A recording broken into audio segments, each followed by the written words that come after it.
Everyone, एक recent judgement के बाद अबॉर्शन से रिलेटेड काफ़ी न्यूज़ आपने पढ़ी होगी।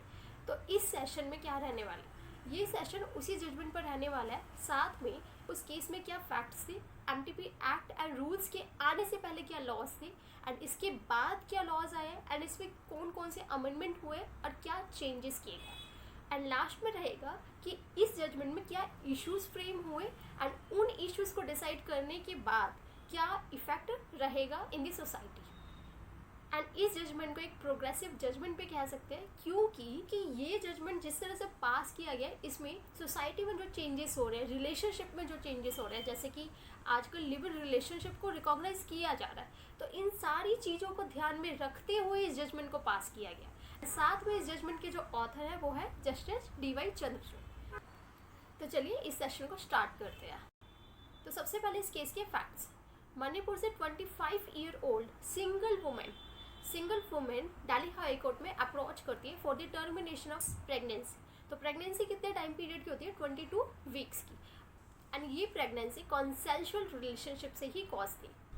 तो 15 जुलाई को दिल्ली हाई कोर्ट इस प्रेगनेंसी को टर्मिनेट करने से डिनाई कर देती है by reference to the provisions of the MTP act and rules को लेकर। Then she approach the supreme court. किस रीजन के साथ? सोशल स्टिग्मा, सिंगल वुमेन होने के कारण जो सोशल स्टिग्मा लगेगा एंड साथ में जो मेंटली इंजरी होगी, जो हरासमेंट होगा, उस ग्राउंड पर सुप्रीम कोर्ट में दोबारा से इसको चैलेंज किया जाता है।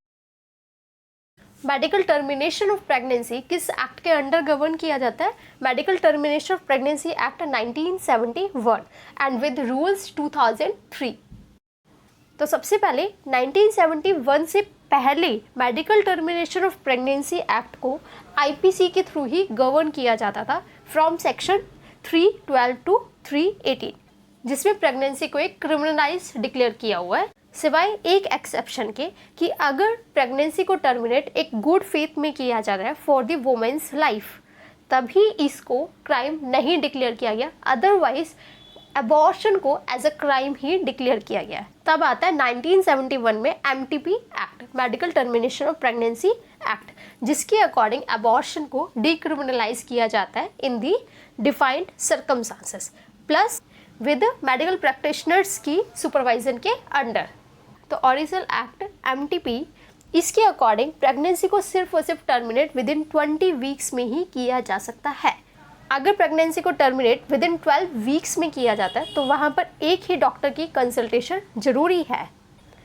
पर अगर 12 वीक्स टू 20 वीक्स के अंडर टर्मिनेट किया जाता है प्रेगनेंसी को, तब वहाँ पर 2 डॉक्टर्स की कंसल्टेशन जरूरी है।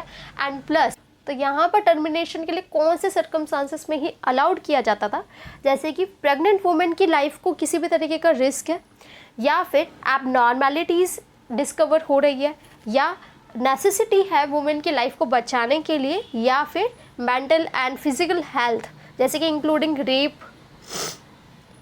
रेप या फिर बर्थ कंट्रोल मेजर्स जो है अगर वो फेल होते हैं, तो इन्हीं सर्कमस्टांसेस में within 12 weeks to 20 weeks के टाइम पे ही अबॉर्शन को अलाउड किया जा सकता था विद 2 डॉक्टर्स की कंसल्टेशन के साथ।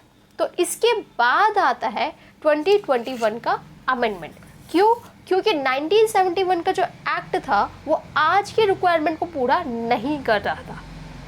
तो 2021 के अमेंडमेंट के आने के बाद क्या चेंजेस आते हैं? तो सबसे पहले तो वही रहेगा कि 12 वीक्स में अगर अबॉर्शन किया जाता है तो वहाँ पर एक ही मेडिकल प्रैक्टिशनर की कंसल्ट चाहिए होगी। एंड सेकेंड, अगर 20 वीक्स में अबॉर्शन करना है तो अब 2 डॉक्टर्स की, 2 मेडिकल प्रैक्टिशनर्स की कंसल्टेशन जरूरी है। पर यहाँ पर सर्कमस्टांसेस को डिक्लेयर अब नहीं करेगा। पर तीसरी चीज़ इसमें क्या ऐड ऑन की गई है, यहाँ पर अब प्रेगनेंसी को टर्मिनेट 24 वीक्स में भी किया जा सकता है, but to the certain classes of womens. तो कौन सी वुमेन को अलाउड किया जाएगा?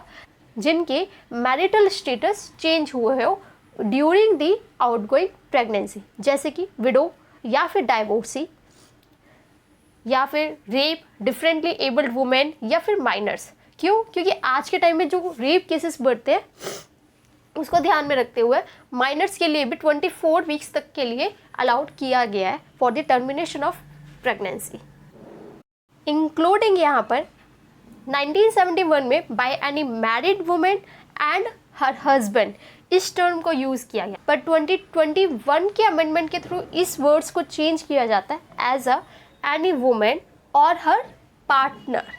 हस्बैंड नहीं यूज़ किया गया, पार्टनर। क्लियर? तो यहाँ पर कहने का मतलब क्या हुआ कि शादी के अलावा भी, कि मैरिज के अलावा भी जो अदर रिलेशंस है वहाँ पर अलाउड किया जा सकता है, जैसे कि लिव इन रिलेशनशिप। तो 2021 के प्रोविजंस को माइंड में रखते हुए किन इश्यूज़ को डिसाइड किया गया। Rule 3B of MTP rules 2003, जो कि सिर्फ और सिर्फ जो प्रेगनेंसी को टर्मिनेट करने का राइट दे रहा था वो सिर्फ और सिर्फ मैरिड वुमेन्स को दे रहा था। तो यहाँ पर क्वेश्चन ये था कि ये रूल आर्टिकल 14 का वायलेशन करता है। क्यों? क्योंकि अनमैरिड वुमेन को एक्सक्लूड करता है, जो कि लीगल अबॉर्शन को एक्सेस नहीं करने दे रहा।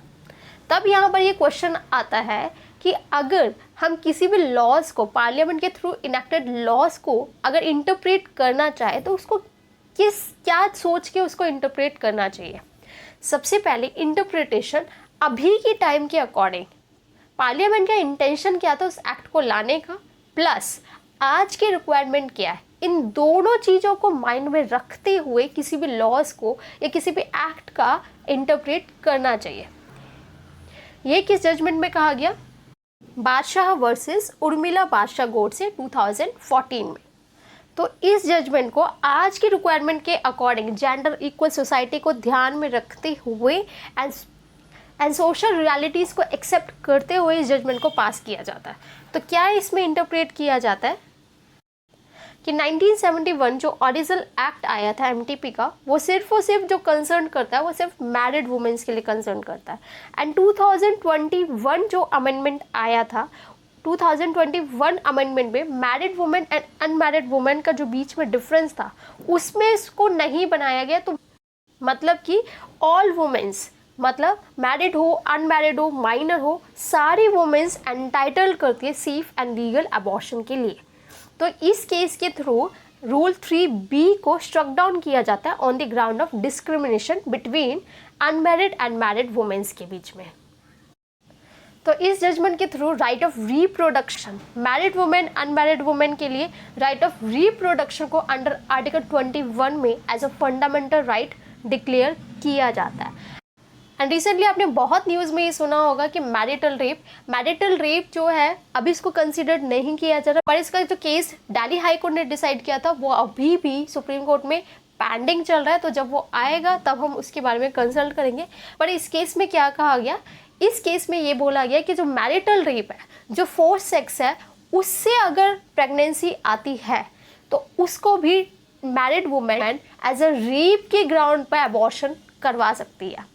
तो जो मैरिटल रेप है अब इसको एज अ क्राइम तो यहाँ पे नहीं बोला गया, पर यहाँ पे एक अबॉर्शन के ग्राउंड को जरूर डिक्लेयर किया गया इन दी MTP एक्ट।